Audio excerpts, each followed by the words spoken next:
Hello everybody, this is Evan with Tabletop Gaming Guild, and today I am bringing you a review of Mech Pocket by Imagination Forge Games. I'm going to take you down to the tabletop and give you a brief rundown of the game.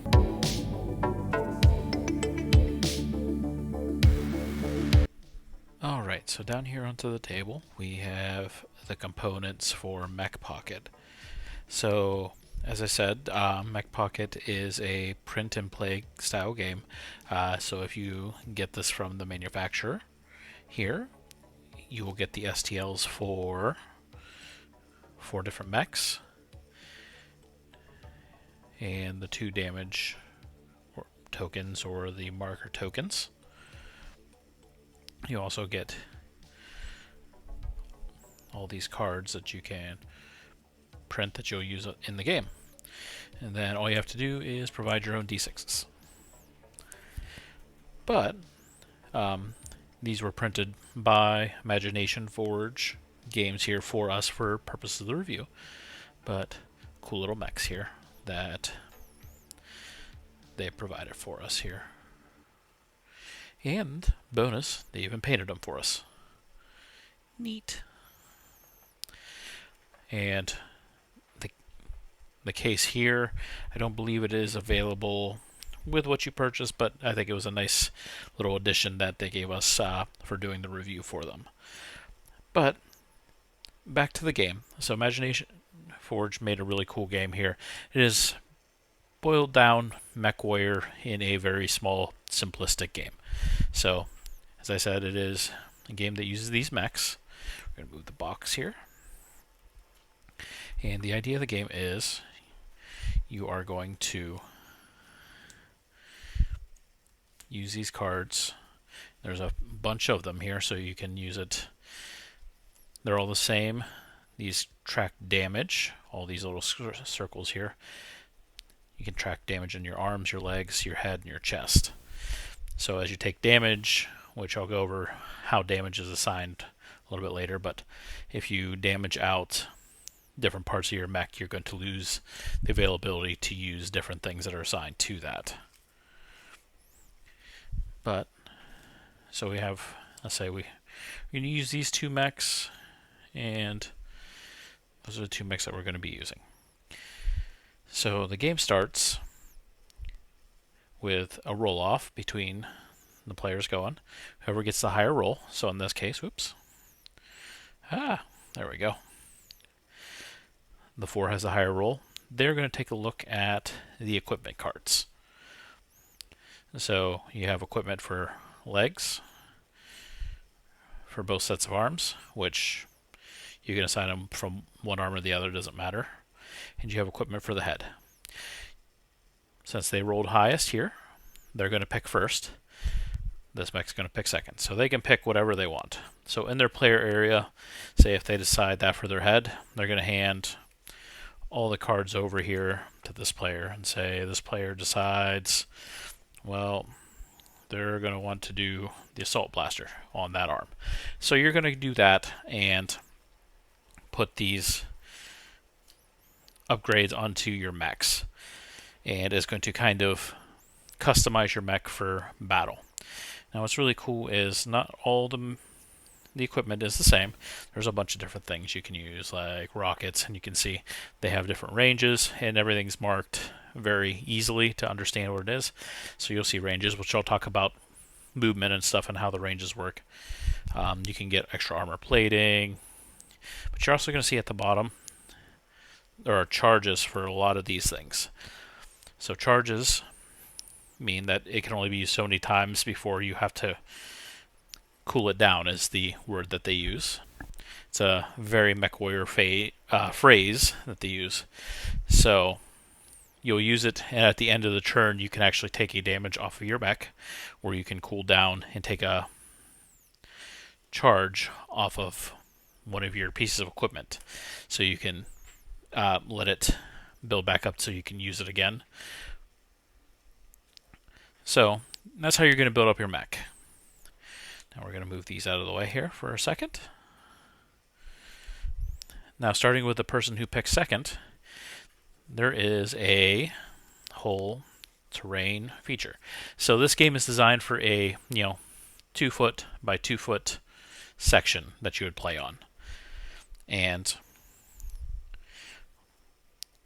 you would shuffle these up. The person that picks second is going to take a card off the top and lay it in that, and likewise it's going to go back and forth between the two people. So you're going to lay out 8 pieces of terrain, and that's going to give you the battlefield that you're going to play on.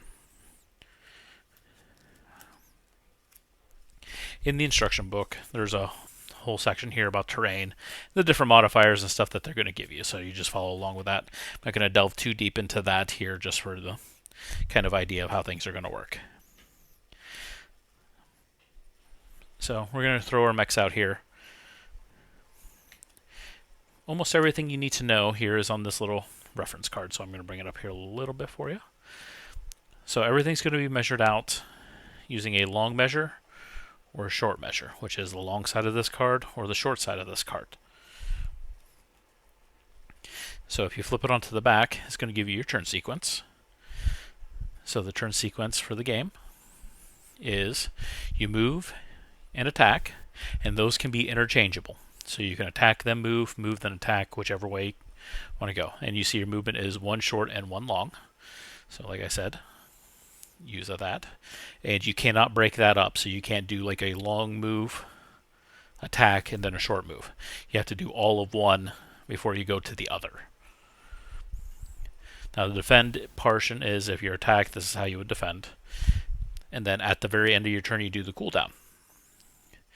Now, as you can see, if you're familiar with MechWarrior at all, or any kind of miniature style game, you can see that the bottom here, we have a hex. So facing matters.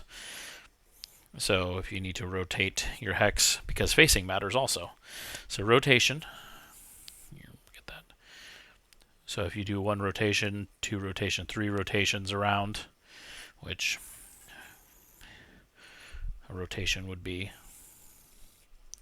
like that, following along with the hex edges. That's how you measure that out, and how it would, in corresponding, would lower your movement. Also, along over here, there's firing arcs you have to worry about. So if you're firing from the left side,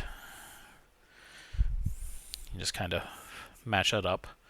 So anything this way, so pretty much going out that way, straight ahead.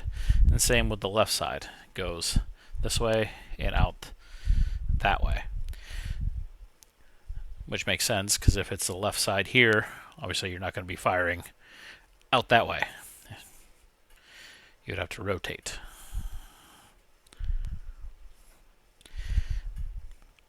So the game goes, and you're going to move around here, and the key thing is basic attacks are going to do 1 dice worth of damage.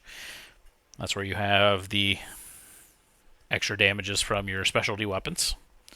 Also, if they get really, really close, they can go hi-ya and punch each other, which also still does 1 dice of damage. 5s and 6s are what hits. And then, just like the back of the card says, if you attack, you have to roll defense. So you're going to roll whatever armor pool you have, which is based, again, off the cards that you have. You're going to roll. 5s and 6s also block. When you're attacked and you are assigning points of damage to yourself, you are the one that assigns it, not the person who's damaging you. Down here at the bottom, it has armor points. So you can always use these in lieu of taking damage onto your mech. And armor points actually count as soaking up 2 points of damage. However, you can't regenerate those in the cooldown phase. Once these are gone, they are gone. So use them sparingly.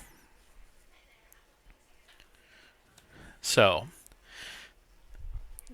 you're going to go and play this game until you are the last man standing, or depends on to the scenarios. Now, in the back of the rulebook here, there are 3 different scenarios, and also one cool thing that the designer put in here is kaiju battle. So think mechs versus something like Godzilla or Mothra or something like that.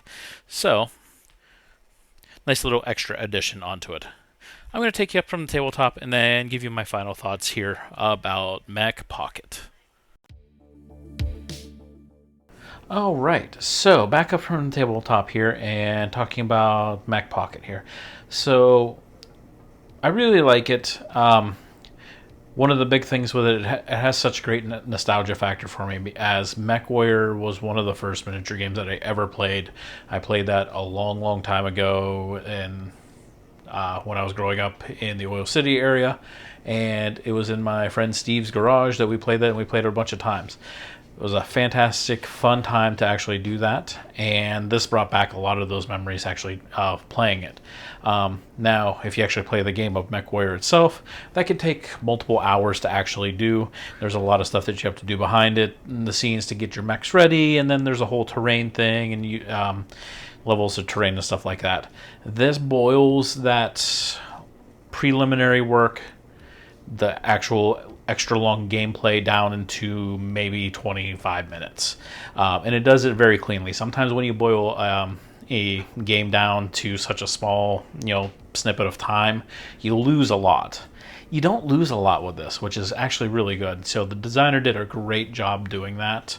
And if you're looking for, a big game feel in such a small package, this is one way to go for it, especially if you like miniature games, or you're a MechWarrior fan. This is a nice, great game that you can take with you. It's a nice light travel game.